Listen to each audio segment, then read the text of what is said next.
Hey there, Duke fans, and welcome to a special edition of the DBR Duke Basketball Report podcast. I am your host, Jason Evans. I am joined by Sam Klein and Donald Wine. Guys, we are just minutes after, a half hour or so after Duke has beaten Utah. That is when we're recording. Before we get to the game, I want to hear from each one of you about where you watched it and the circumstances of you getting to the podcast, because it has not been easy to get the three of us together. Sam, why don't you start?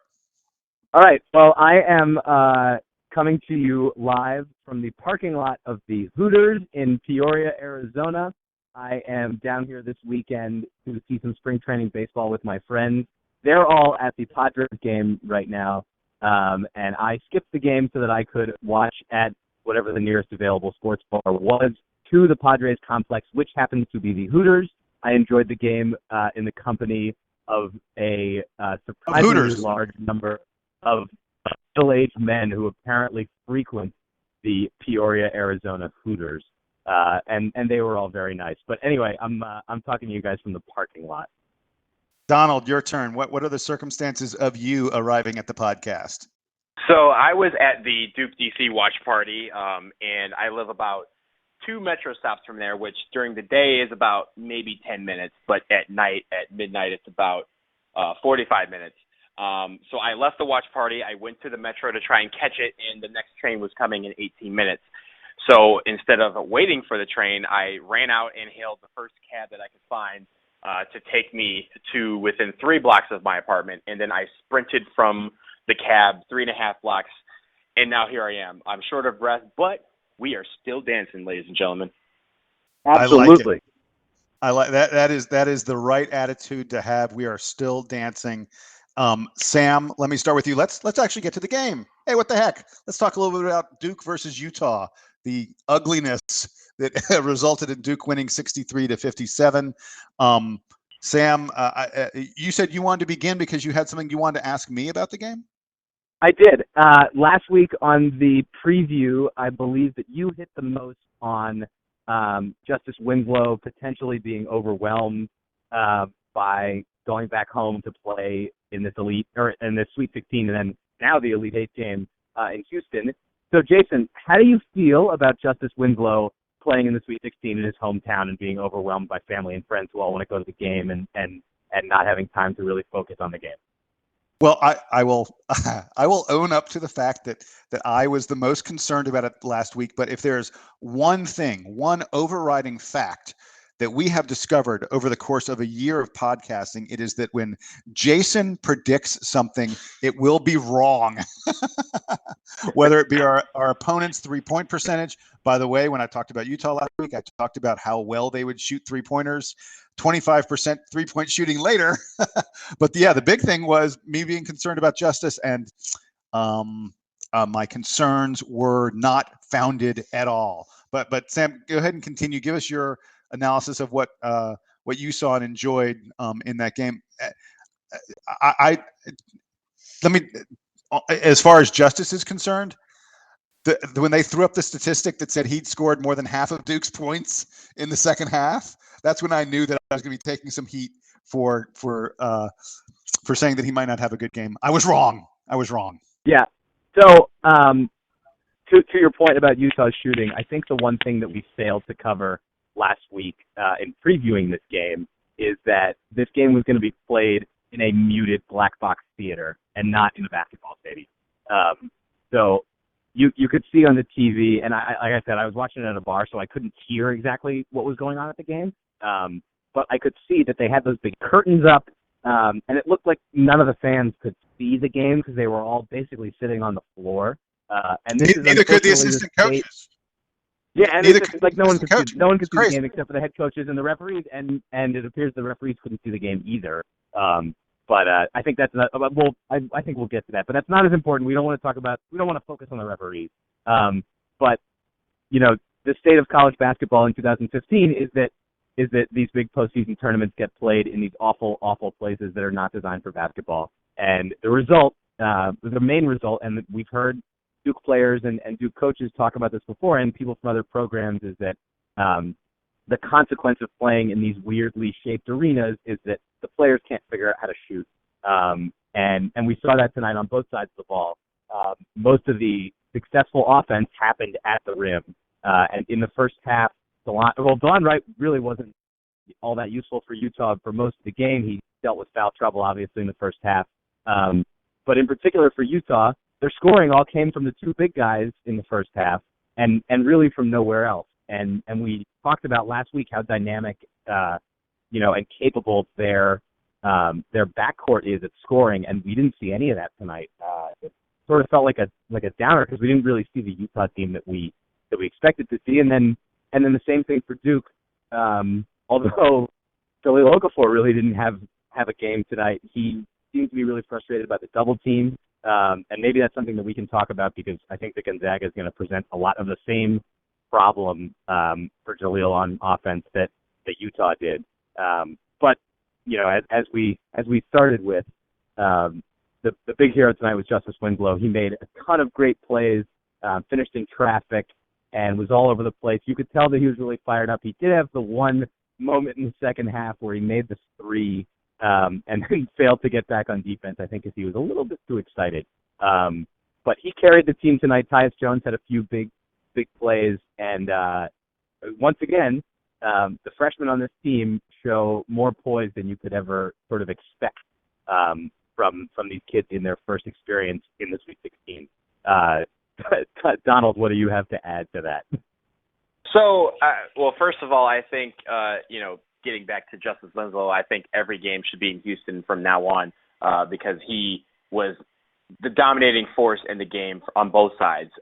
He was actually one assist shy of a 7th 0-0 game. He did not get an assist, so he did not get the 0-0, but he filled up the stat sheet in every other category, including a couple turnovers and fouls. But, I mean, that's what happens when you're trying to go for the 0-0.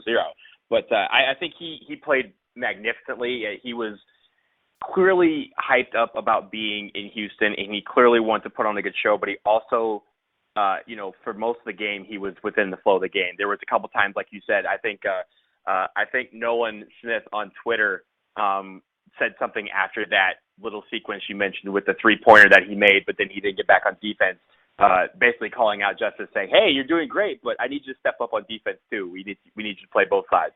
But he really knuckled down on both sides, and I think he did very well. The good thing about us getting this game out of our system as far as shooting-wise in a new in a stadium type of football stadium type of atmosphere is that we are playing in football stadiums from here on out, so we better get used to it. And I think we settled down after the ugliness of the first 8 to 10 minutes of the game, where teams were. I mean, I'm sure there was enough bricks to stack all the way up to the ceiling between both teams in the first 8 to 10 minutes of the game. But I think we leveled out, and when Delon Wright got into foul trouble, there was a point where we attempted to take control of the game at that point, and we kind of took it a little bit, but then we let them back into it right at the end of the half when they went on a 5-0 or 7-0 run to end the half. But I think in the second half we stuck with our guns. We actually played really well, I think, until we started playing stall ball with about 7 minutes left. There was a point where once we started playing stall ball, we actually didn't score points for 4 minutes, but we also ran off 6 minutes of game clock. So I think that you take the good with the bad, but I think there's a lot to build on. There's also a lot to be proud of, and for them to gut out against a great, Utah team to make the Elite Eight, I think is very, very good. So a few of my takeaways from the game, and I've had the opportunity to look at the box score and look at the stats more than you guys have, being stuck at Hooters and being stuck in the metro and in a taxi cab and the such. So I'm going to give you a couple of statistical things that I found very interesting. They had 10 more offensive rebounds than us, and we still won. Jahlil scored just 6 points. We still won. Quinn, Tyus, Matt, and Grayson, who are pretty much our entire 1 and 2 guard rotation, our backcourt, didn't hit a single 3-pointer, and we still won. And we kind of won easily. Like you said, we went into stall ball with 7 minutes left, and it allowed them to compress the margin a little bit. But really impressive that we found other ways to control the game and prevent them from scoring and get buckets when we needed it. And we had a fairly comfortable lead throughout much of the second half. The game felt almost more like a rugby match or Australian rules football or something like that than it did a basketball game. I mean, Duke fans and other people, not Duke fans, but other people have really criticized teams like Virginia and a few other teams who played, such tough physical defense. And then we ended up in a game very similar to it. And I think we were playing very tough defense, and it really helped us out a tremendous amount. By the way, one thing I wanted to mention, I know it wasn't just me. The final few minutes of that game took forever. It was unbelievable how long it took to get that game finished. I was hoping to watch a lot of the end of the Michigan State game with Oklahoma. It turned out our game ended, and the Michigan State game was almost over as well. It doesn't really bother me that that Utah decided they're going to make us shoot free throws. They had to. But I was a little bothered at the very end. They got a little bit punkish toward the end when the game was really over. And I'm actually glad that the referees made the teams come back on the floor, and they let Quinn shoot the last free throw that ended up giving Duke a 6-point win. Because do you know what the line in Vegas in this game was? Either you guys? 5.5, huh? 5.5. Meaningless free throw that allowed everyone who bet on Duke to win money. So we deserved to cover that game. The folks who bet on Duke, who said Duke was going to win by more than 5.5, were absolutely right. And I'm glad that Quinn shot a meaningless free throw that allowed all the punters out there, as they're known in Britain, all the bettors, to make money on Duke. They deserved it. And the last thing I want to say about this game, a friend of mine sent an email to me tonight, and he said, if you're sitting in the first 3 rows of the arena, the chances are you've received a pass from a Utah player at some point during this game. Utah was really sloppy with the ball. Not a pretty effort on their part at all. Guys, y'all have anything else you want to add about this game, or should we start talking a little bit about what's next for the Blue Devils? Donald, why don't you go ahead? Okay, so the first stat I want to mention was Quinn actually did not make a three-pointer, which is the first time in, I believe, 45 games that he has not made a three-pointer. So that was an interesting note. He only attempted one, and that was in the first couple minutes of the ball game. So it was kind of interesting to see that dynamic. But also, you were mentioning, Jason, about how long the last part of the game took. And I think I read somewhere that the last 3 minutes of game time took 34 minutes to complete. And that's just long. And you know what? And against the UCLA Gonzaga game, also had a similar thing, because UCLA started fouling Gonzaga with about 3 minutes left in the game. And that game our game was supposed to start at 9:45, and I think it was delayed by 15 minutes because of how long that game took at the end as well. So it was kind of a similar situation, but it took a long time to finish that game out. What were you saying, Sam? I was going to say that Jason alluded to the defense, and also to the fact that Utah's players kind of got chippy at the end of the game. I attribute that chippiness to how well Duke played the press tonight. They earned that 1 10-second call in the second half, and they were all over the place on that press. Utah was clearly not prepared for it. And, one of the themes of this season has been how often Coach K has been willing and able to change the makeup of the defense to fit the opponent. And in years past, people have criticized, I think, his defensive game plan, because it's like, well, we're just going to play that aggressive man-to-man that, cuts off the passing lanes, and if it doesn't work, it doesn't work. Once again this year, in this game, we saw that press defense making a huge difference in containing DeLon Wright and the rest of the Utah backcourt. And I think I may be remembering this incorrectly, but I'm pretty sure with under a minute left, Utah still hadn't scored 50 points yet, and they ended up scoring, I think it was 57, but they did it, on all that the garbage scoring that happens at the end of these games. The Duke's defense really shut them down in a way that I don't think they were prepared for, and that's probably what led to them getting chippy at the end of the game, because they were frustrated that they, I don't want to say they didn't prepare correctly, but they weren't prepared for, what got thrown at them. And I think that is the thing that the Duke coaching staff is probably the most excited about coming out of this game, is that they blitzed them on defense, and Utah really wasn't ready for it. Sam, Yeah, by the way, one thing one thing about the quick note about the 10-second call, if you notice in that call, they inbounded the ball and Tyus had just made a layup, and he's yelling at his players to get in the press formation. And this is about 5 seconds after they had inbounded the ball. So naturally, once he went in front of the ball and said, press, press, press, Utah basically took the ball, which they were almost at half court, and they probably had 30 feet to cross the line with. They passed it backwards and said, press break, press break. But at that point, it was 8 seconds in, and they didn't have a chance to actually set up the press breaker, and that's what led to the 10-second call. I thought that was pretty cool. Yeah, no, definitely. Sam, I wanted to point out your statistic was correct. Utah did not pass the 50-point mark until they made a three-pointer with 49 seconds left. With 1 minute left to go in the game, it was 57-48 Duke. So, yeah, really impressive defense to hold them to less than 50 points for the first 39 minutes of the game. Two other really, really, really quick things, and then I want to move on. The first was, I think, as impressive a variety of things as Justice Winslow did. My favorite Justice Winslow moment of the game was Tyus threw a lob to him that he came up a little bit short on a fast break. And, as you might imagine, a guy like him, he went way up in the air on it and he just couldn't quite put it in the basket. But his momentum carried him a good 5 to 7 feet out of bounds. The entire other 9 guys on the floor began rushing the other direction. He is far and away, momentum carrying him away from the Duke basket, and he is out of bounds. He turns, starts coming back the other direction, and he ended up blocking a fast break layup. His ability to move from one end of the floor to the other is unmatched in college basketball. I am absolutely convinced of that. If you're an NBA scout that was watching this game, that was the moment that you saw that you went, okay, there's little question that this kid is going to be a huge, huge impact player at the next level. I'm not talking about it, because I'm trying to urge him to move on, but I think that is the one thing he does more than anything else that is like on a different level from everyone else in college basketball right now, is his ability to move up and down the floor at incredible speed with incredible athleticism.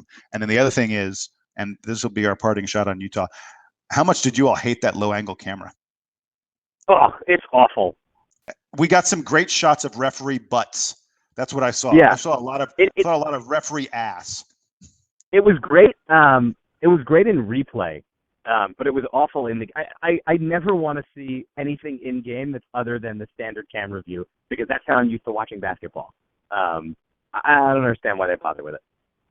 Yeah, well, I think they sensed that it sucked because they would let you sort of follow the player dribbling the ball up the court a little bit. But then as soon as it got anywhere close to where there might be some actual action, they went back to that high angle, shot to sort of say, hey, we showed you the referee's ass. Now we're going to show you what you really came to see, which is the actual play of the game.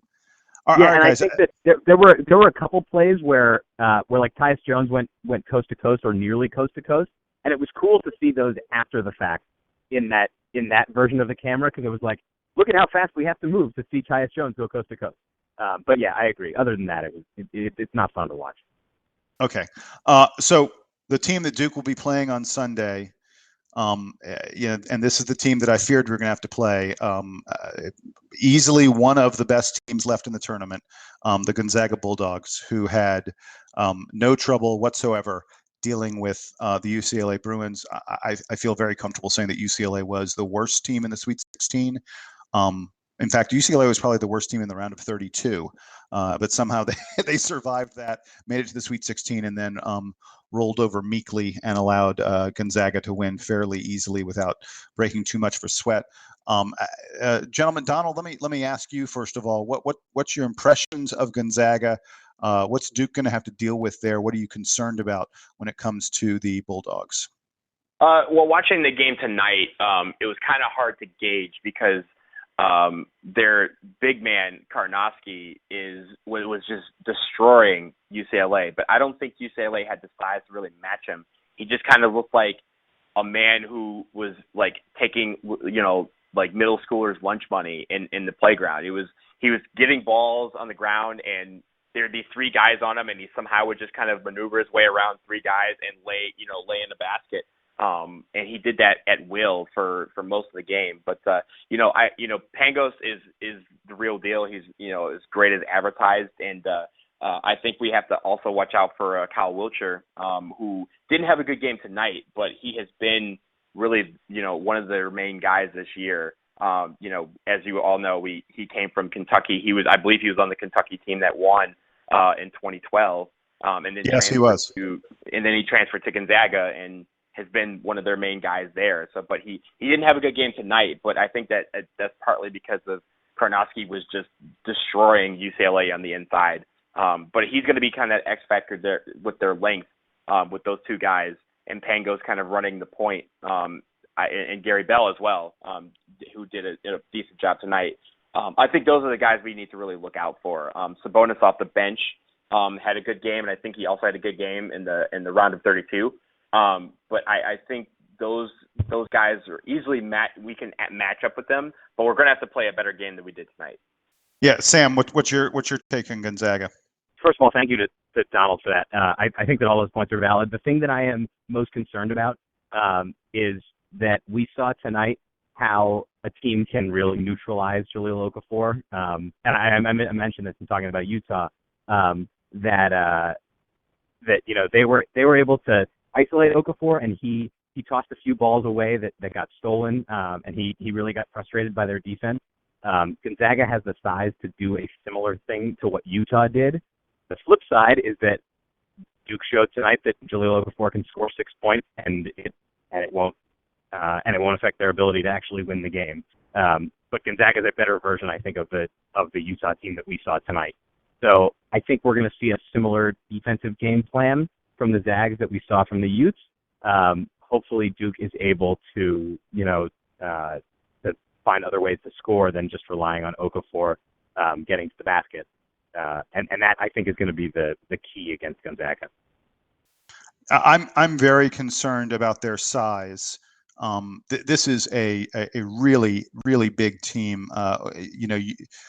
Donald mentioned the way Karnowski absolutely treated UCLA like they weren't even there. Karnowski, we think of Okafor as big. Karnowski's 7'1", 288, 290 pounds. I mean, that's a big, big boy. Kyle Wiltshire is 6'10", 240, and he takes you outside because he shoots three-pointers really well.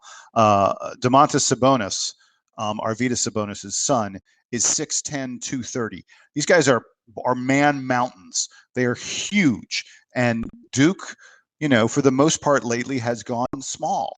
We've Emil Jefferson, by the way, we didn't mention Emil. Emil, I thought, had a really nice game, probably his best game in several weeks for Duke tonight. Emil is going to have to play a role for us again in the next game because I'm really concerned about the notion of Winslow and Matt Jones having to guard Sabonis or Wiltshire. It's going to be very tough.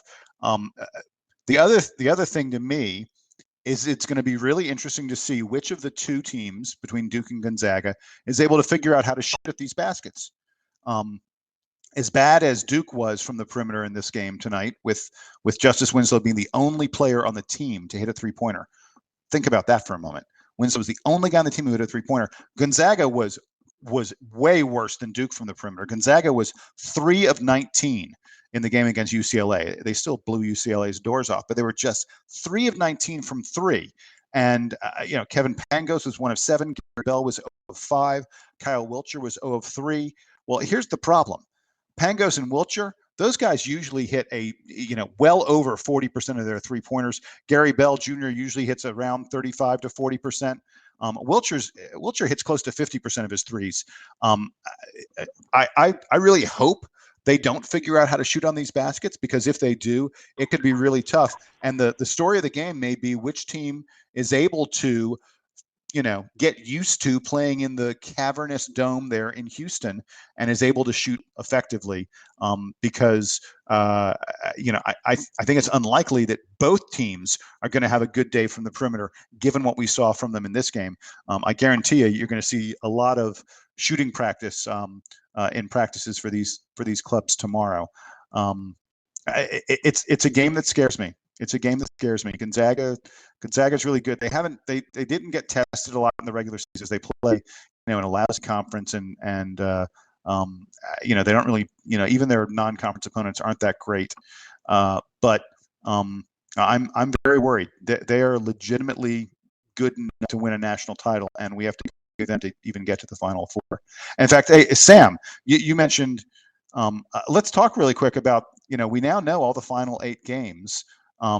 Sam, give me your impression. In fact, who do you think is going to make the 4? We know who's playing on Saturday and Sunday. Who are the 4 teams that are going to be there? Well, I gotta obviously keep picking us. A perennial homer and optimist that I am. That I think that Duke is going to figure out how to neutralize that Gonzaga offense, whether it's by their own defensive prowess or by the Houston Football Stadium's defensive prowess. So I think Duke's coming out. That Louisville-Michigan State game is going to be a disgusting display of basketball. If you guys thought that Virginia-Michigan State was bad, like Louisville is like the gross version of Virginia. So I'm not looking forward to watching that game. But I think that Michigan State's going to pull it out. I think that Tom Izzo has the magic dust. Kentucky, Notre Dame, and Wisconsin, Arizona are both going to be awesome basketball games. I think we've said, and I know that a number of national pundits have said, that if Kentucky's going to lose, it's going to be to a team like Notre Dame that can just shoot over them, and it doesn't even bother going inside against them. So I'm looking forward to that because I'm sure that Duke fans and fans of every other school that's left would rather Notre Dame take care of Kentucky and not have to do it themselves. And that Wisconsin-Arizona game is going to be a lot of fun. Both teams are really dynamic and can move the ball well. I suppose I'm not sure I'd actually pick the winner in the Kentucky game. I think Kentucky's going to win, but I'm not going to be surprised if Notre Dame does.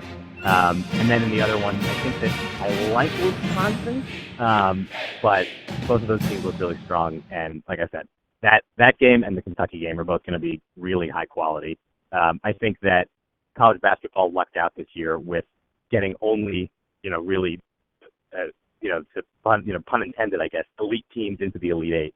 And I think, as I mentioned to you earlier, Jason, before we started recording, the worst coach, and I'm trying to remember where I might have seen this on Twitter, the worst coach left in the tournament is Mike Bray. And we all think very highly of him as a former Coach K assistant. He's probably the worst coach left in the tournament. And he's going up against Kay and Mark Few and Bo Ryan and Calipari and all the rest of those guys. So it's a really great Elite Eight. I think that college basketball has to be really happy with the teams that are left, even if they're not the top seeds, in the case of Louisville and Michigan State. The rest of it looks really great. Yeah, your comment about the coaches, Bray is probably the only one of the guys who are playing who isn't either presently in the Hall of Fame or is extremely, extremely, extremely likely to be in the Hall of Fame, at some point before his career is over. Donald, your turn. Give me your final 4 picks. So my original Final Four is still intact. Obviously I like us against Gonzaga. Louisville is still alive, and I think I agree with you, Sam. It's going to be an ugly game up in the Carrier Dome. There is going to be a lot of bricklaying in that game, a lot of scrappiness. But I think that Louisville still can pull that one off and make it to the Final Four and ensure an ACC team being in the final. On the other side, I agree also that the 2 games tomorrow are probably the highlights of the weekend, other than us, of course. I think Notre Dame gives Kentucky a run for its money, and I think in the end that Kentucky still pulls it out. And Wisconsin, I think, squeaks it out against Arizona. A lot of people are picking Arizona, and for good reason, but I think Frank Kaminsky actually is the one that kind of wills them to the finish and gets them to Indianapolis. So for my Final 4, I'm going with Kentucky over Notre Dame, and even though I've been the guy, you guys remember the moment the brackets came out, I talked about how much I was dying to see Notre Dame play Kentucky. I think they will give Kentucky a lot of trouble, but I'm looking forward to Duke being the team to beat Kentucky. I want us to take them out. Obviously, I'm going to pick Duke over Gonzaga. I like you guys. I like Louisville over Michigan State. I just think Michigan State's been riding a wave that I don't think it can continue. And but good God, what a dreadfully ugly game that's going to be. And I'm going to take Arizona over Wisconsin because they played such a close, tight game last year at this exact point, and Wisconsin managed to pull it out. And I think it's just Arizona's turn this time. And I think Arizona's been playing better than Wisconsin the past couple weeks. And I think Arizona's still a little bit mad that they didn't get a number one seed. I think they felt they deserved it. I'll say one thing about the Final Four. The winner of the Duke-Gonzaga game is going to be a major favorite over the winner of the Louisville-Michigan State game. Either Duke or Gonzaga, I think, are really pretty significantly at this point better than Louisville or Michigan State. And I think we caught a little bit of a break with the seedings in that regard.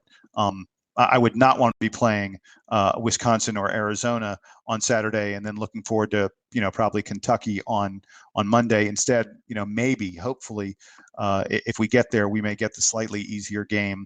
And as a result, may be a little tiny bit more rested if we have to play that Kentucky juggernaut. Gentlemen, we don't need to player of the week, do we? I'm picking Justice Winslow. Are either of you picking someone other than Justice Winslow? Nope. No. Yeah, that's what I figured. Gentlemen, so do we have any parting thoughts? Anything we want to say before we go away for about 48 hours and then come back and hopefully talk about Duke making the Final Four again? Yeah, let's have it be less hectic next time. I was gonna make a note for everyone out there that the game has been set for a 5:05 Eastern tip-off. So mark your calendars and tell whoever that you made dinner plans with that you were going to be a little bit late because basketball's going to be on. I love it. So that's it for us here on the DBR podcast. Thanks for joining us for this hastily thrown together and rushed from different strange corners of the earth to bring it to you, coming to you from a Hooters parking lot from Atlanta, Georgia, and panting from his Washington, D.C. home. I am Jason Evans, my colleagues Sam Klein and Donald Wine. We all thank you so much for joining us, and we'll talk to you after the game on Sunday. Go Devils, beat Gonzaga. Let's go back to the Final Four. Let's do it.